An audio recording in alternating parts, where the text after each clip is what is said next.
You know, so we kind of measured it out and we feel like it could work, you know, there. So thank you, but we did not realize that. Okay, appreciate that. Any other suggestions, thoughts? You're not gonna hurt our feelings if something doesn't look right. Please tell us. That's what we're trying to learn from. And Okay, besides that, what do you think would be like the biggest challenge that you would have to face besides the building of it? What would be the biggest challenges you think you would have to face with bringing this academy into the city? I think the biggest challenge is something we face no matter what we do. If we kept the same at each school, it's staffing.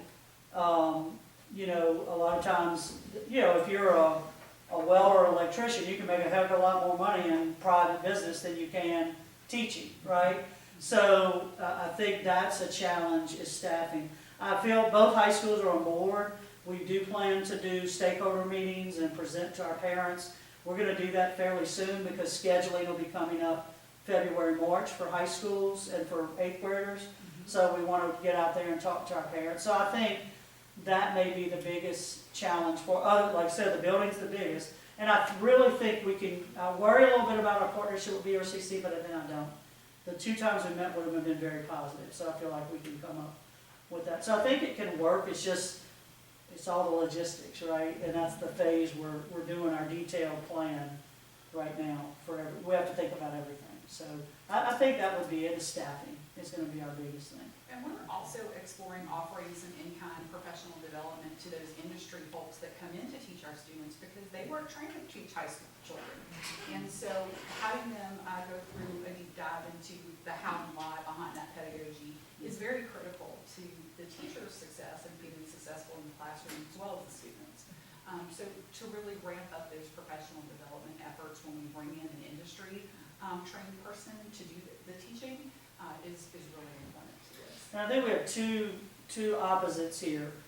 I think, and that's where the parents are going to be extremely important, is understanding their opportunities you don't even realize. Understanding college is not always the best choice. I was raised in a family, I was going to college, right? Which I wanted to be a teacher since I was 7 years old, so it was logical for me. But there's so many other options, and I don't think we're always aware of that, right? I don't think we see the big picture. And that's really what we want people to see, that we're not even half tapping into what our students can do.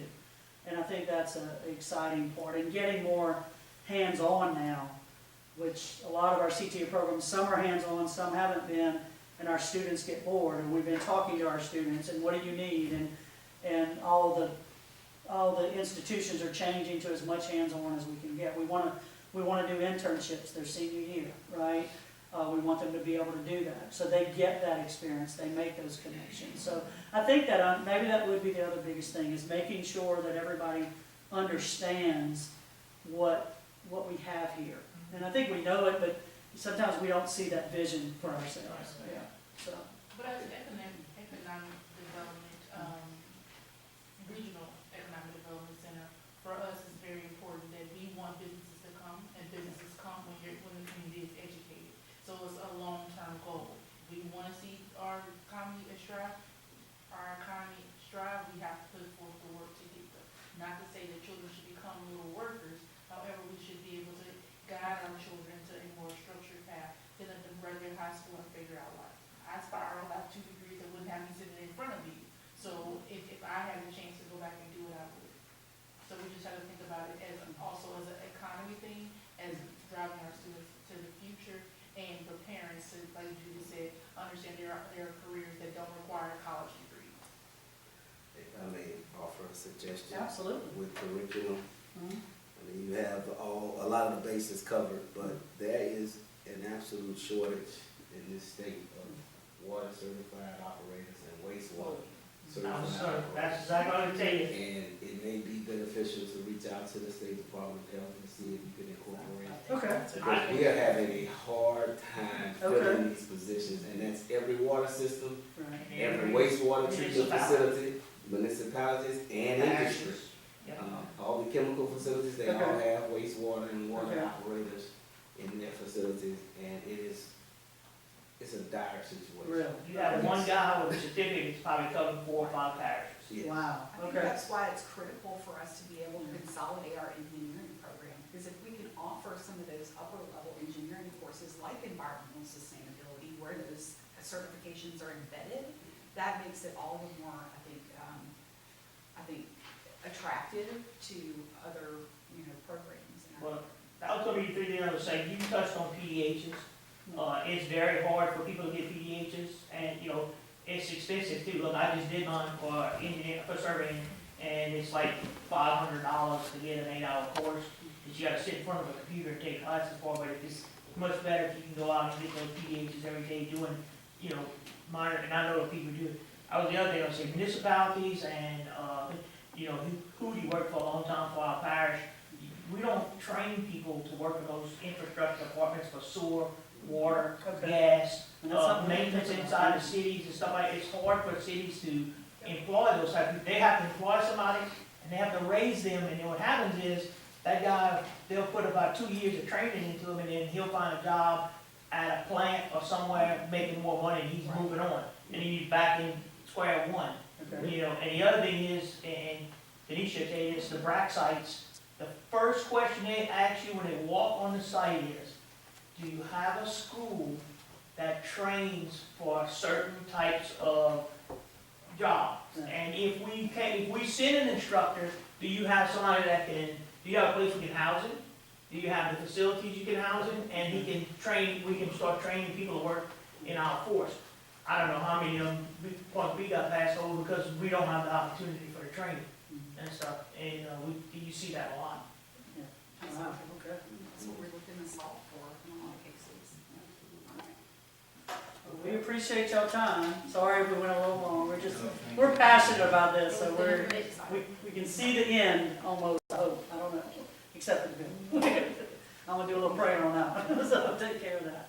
Thank But you. thank y'all. And if y'all think of It anything, will be an asset to our community and beneficial, definitely for our high school students, because like you said, everyone is in college, right, and they push college, right. but then, it's just, I think having skills and training to be able to work, be in a workforce and, be successful is what we wanna also push. And we don't have to always have a college degree to be. A lot of people have college degrees, but a lot more money than I do. Which is good, right? It's A lot of people don't even work, in the field in which they are. Well, you got your degree, correct. Like, just hearing that is just those statistics, and I learned so much the last 2 days, it was awesome. Just even more that I think we can share with our communities to let them see what jobs are disappearing, which ones are gonna be replaced by robotics, which ones are gonna be here, and, I don't know, I'm just excited for our community. Hopefully we can make it push through, so.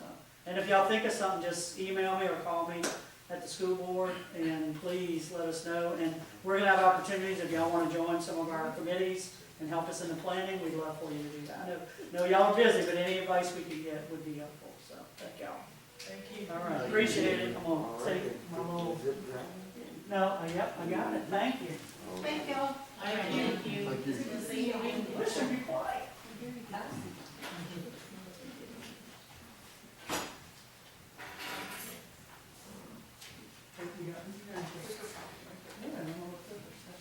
Thank y'all. Item number 5, discuss request to re-subdivide lots 4, 5, 6, 7, 8, and 9 of square 18 of Corn subdivision into lots 7A and 8A to accommodate a property exchange between adjacent owners for purposes of removing encroachments. Cletus, Lightwall. Yes, ma'am, how you doing? Clerice, Pot Engineering Service. I'm actually representing Future Port Allen and Court Street Properties, also known as Intercoastal Tug and Boat. Intercoastal Tug and Boat owns a lot that fronts on Court Street, that has a building on it. It has an encroachment onto a lot of Future Port Allen of about 2 or 3 feet. And he wants to sell that building, and so they've been talking about this for a long time, so they decided that they would exchange a little piece of property 5 feet in the rear of that lot, and then lot 8 and 9 would now become lot 8A, and lots 4, 5, 6, and 7 become lot 7A, which is just minus the 5 feet that it had. This is just kind of clearing up their title and kind of straightening it up so that it, there won't be any encroachments, and the banks kind of frown on that a little bit, so, that's pretty much it. Yeah, it was presented to planning and zoning last week, reported favorably. We'll have a map for you all next week, but, yeah, all of the original documentation. Right, that's right. And just to show you what it is, this is the existing lot that belongs to Future Port Island. The yellow is the existing lot that belongs to Court Street property, the tug and boat. The little pink spot you see here is what we're swapping into the yellow. So it'll come off of the green one and go into the yellow one and just make this lot a little bit bigger so that building doesn't overhang onto that property. Okay? I just want to get a visual of it. Ma'am? I said, I probably have to just get a visual of it. Okay. See. Y'all have any questions? All right, well, thank y'all. Make an agenda item for next week. Item number 6, update on community development activities. Ms. Rose?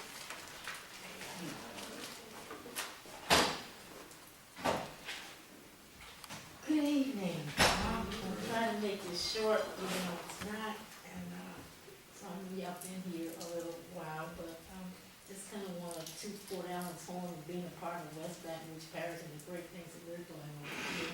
This month, next month, as we come, when we talk about events and activities, once again, I always go and say we're very, very lucky to have the museum and the library here, but we're also very lucky to have other people who are interested in having events in the city that benefit the citizens of Port Allen.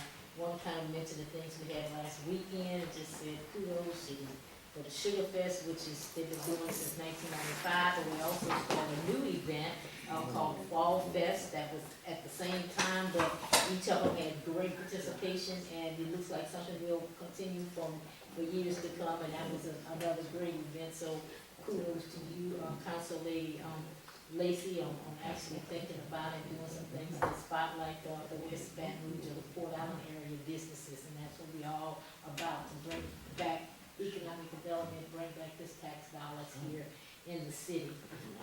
Just a reminder, of course, everybody know that this is Breast Cancer Awareness Month. I guess since Council Lady Gordon is how we get reminded to wear our pink, but this was both Pink Day for everybody in the Greater Baton Rouge area. And it's also Domestic Violence Awareness Month. And even though this is a serious matter, we still need to remember that we're part of a parish area that actually are in here, that we do have a hotline and everything for domestic violence, and it's something that we need to be cognizant of, and the signs and everything, that we can help our neighbor, if not necessarily helping ourselves when it comes to this area, to live in a safer environment. We're on the move. Port Allen is just on the move, and October has just been a blast, along with looking forward to doing things for the month of November. Oh, back to breast cancer awareness. Ashland Hospital, along with the Southern University School of Nursing, actually offering free breast cancer screenings for the month of September, October, November. They will be in the areas of Baton Rouge and Iberville during these months, but also in West Baton Rouge. And on November 17th, they'll be at the Dow YMCA. Free breast cancer screenings once again from 9 a.m. until 2 p.m. So we'll try to make sure that information gets out to as many of our citizens as possible. And of course, you know, some of these things, a lot of folk that don't have insurance, it's a cost. And I think as many people that can have the screening should have the screening. So we want to make sure that word gets out. So anybody can give their neighbors or their friends and folk that we pass by word of mouth that they are free. It can keep you healthy, it can keep our citizens alive. Library has awesome things going on. Of course, this being Halloween this month, we do know we have a lot of things that are coming up. The libraries are offering some stuff, museums offering a lot of events for coming up. They both have their continuous events that they're offering every month. I'm just kind of summarizing because I know y'all been here a while. And I'm just excited about all the wonderful things that's going on. But I cannot forget to mention that at the end of the month, that we have the hazardous materials collections. That'll be October 29th at from 6 a.m. until noon at Alexander Park in Boone. We do this every year. Keep West Baton Rouge Beautiful does an awesome job about collecting all the hazardous waste, and we just want to support them and also keep our area clean by taking the waste, over there. You have to do, I think, it's your driver's license, and then take whatever you have, old computers, you know, your paint cleaners, those type of things. There is a list of the things that they will not take. We'll have it up on our website. I think I sent it to you today, Elliot, not on our Facebook page, or what they will and will not take. And they also have banners, in different areas of the city. Very excited about what some of the things that's coming up on next month too, that we've been working very closely with, the Small Business Council of the Chamber. And of course, this year, they are just doing an awesome job, getting our small business Saturday going. And once again, it's November 26th, and they'll be in the Port Allen area from 3 to 8 p.m. Now, I'm coming to you with my begging hat on my head, because working with them, they need a little help. And I do have a letter I can present to the committee members and the council members, and they're exactly what they're asking for, and would like to be included. They would like to be included on the meeting on next week. What do they call it? To be voted on. They have gone out and gotten most of the things that they need, except the little entertainment piece. They want to hire some bands to keep it busy. I think the bounce houses are free. We got all the other folk, the food vendors, the clothing vendors, the craft vendors that'll be out here. So it should be a very, very exciting evening, and we're looking forward to it. But of course, you always kind of need some type of entertainment to make it go. So they're not very expensive, but if we can help them with that amount of dollars for us, and I don't know if we have to write up another agreement, Mr. Edmond, but you'll have to get the okay to do. Then we will, hopefully y'all will see it favorably that we can help the Small Business Council of the Chamber, and that they would see it that we would come to Port Allen. We have one more thing I wanted to mention, the Port Allen High School Athletic Department, and I made a copy and it didn't come out very light, and we have a representative here, Mr. Joseph, Councilman Joseph has come here, and I don't know if y'all can read this or not, but I made an attempt to make a copy, and I think he can talk more intelligently on what they want to do as far as their fundraising piece goes. You want to come up and talk a little bit about it? Now, it didn't come out, it came on my phone, it's blue, so I didn't get it out. But if you want to talk to him a little bit about what y'all trying to do. Good evening, how y'all Good doing? evening. Just, I'm working with the Port Allen High Athletic Department, and they're just asking for some support to get some resources to help with the athletic department. So, just come before you today to ask what y'all consider a donation, something to